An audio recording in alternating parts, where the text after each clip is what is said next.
What are you seeing from the offense so far in these first two games? Just some areas you want to improve. Our third quarter pace has been awful, so we got to do a better job of getting into our stuff faster, having force in the half court. So that's on me and the rest of the guys to just come out quarters better, especially after halftime. But I would say screening angles, pace, hitting the pocket more, and then being able to get downhill, shoulders downhill more will be helpful for our offense. What did you think you guys did well defensively last night? I thought we competed, we communicated, forced them to have to go multiple sides of the floor instead of just attacking one side. Better ball pressure and pick and rolls, better help. I think they scored 10 points the last minute of the game, but outside of that, we had them under 80, which is a really good game.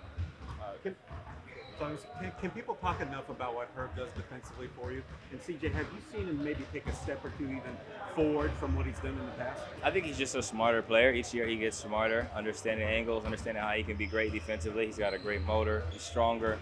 He's in better shape. He understands how he's going to be utilized each night. And I think all of those things play a factor.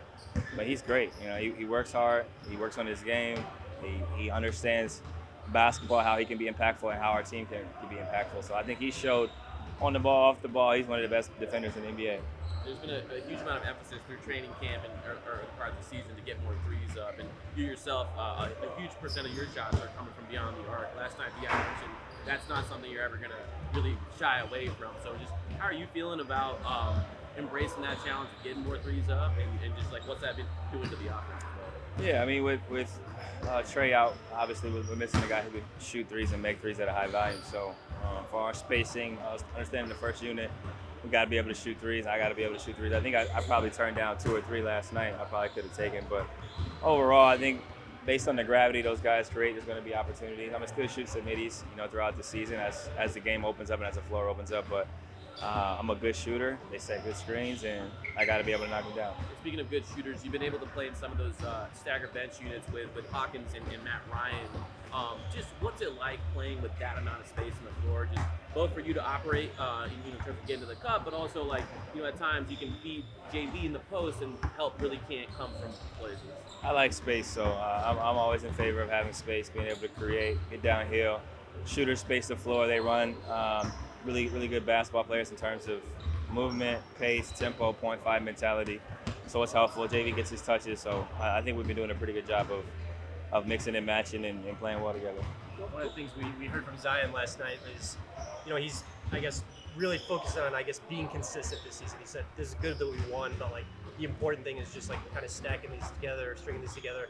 Have you seen that from the team of, better understanding of just the need to be consistent throughout an 82-game season? Yeah, you want to learn through wins, obviously. There's some things we could have done better, but it's better to learn through a win than to learn through a loss. Starting games well, now we got to start quarters better, start halves better, execute better down the stretch. Just those little things will help us as we get closer and closer to, March, April, May. But I think we're improving, and we understand what we need to do each night to get better and to win.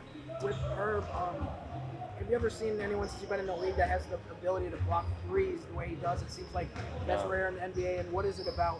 What is it about his skill set that allows him to be able to do that? I mean, he's got good length, timing. He's athletic. He doesn't block the shot out of your hand. He lets the ball kind of leave your hand first, and he can kind of block it in the air, which is really difficult. And it takes athleticism, timing, skill. He covers, every part of the floor. Takes charges, active on the ball, off the ball. He's elite. He'll be all defensive team this year for sure. We've heard Willie say a couple of times to B.I.Z., y'all are the best duo in the league, and he said he's going to keep on saying it. How important is that for your coach, not just verbalize that, but to kind of emphasize it over and over again the way he has? I mean, they're both very talented players, all-stars. If they play enough games, all-NBA in terms of their impact on the floor, scoring, passing, the gravity that they have. So they gotta make their mark every night. Sometimes that's scoring, sometimes that's rebounding, sometimes that's getting a block shot, being active defensively, driving and creating corrals. That's all a part of their talent, a part of their skill set. Yeah. CJ, how different is it going to be to face Chris Paul in the Warriors uniform tomorrow? That'll be a little weird, but I mean, he's one of the best players to ever play the game, Hall of Famer, smart, heady basketball player, and he's very familiar with Louisiana. You had 7 assists last night, 1 turnover, 1 mistake. You mentioned you want to take on the challenge of really putting guys in the right spots and picking up the facilitator. How you feeling that's coming along with the starting unit and just in general? doing a decent job. I mean, the turnover, he kicked the ball. Just so to clarify, he kicked the ball, so it shouldn't have been a turnover. But just playing with pace, trying to get us organized, get us in the right positions, make sure everybody's getting their touches. And I think it's coming along. But I mean, we got 80 games left, a lot more practices, a lot more movement within the personnel rotation. Jose, Naji, Trey. Hopefully they get back soon, so that we have a lot of different guys we can utilize, and that'll help us with the spacing, help us with the pace, and hopefully continue to allow us to have 13 turnovers instead of 20 or 21 like we did in game 1. Do you feel like some of those reads are a little bit easier right now with some of the stuff that Coach JD has put in? I think we're all just more mature basketball players, but I think the reads do help. It's quick decision making, it's spacing, I'm not trying to do too much. You know, use your talent, whatever your talent is. If it's coming off pick and rolls, then engage. If it's scoring, you score. Make the easy pass. I think all of those things just allow the game to be played easier and more fun.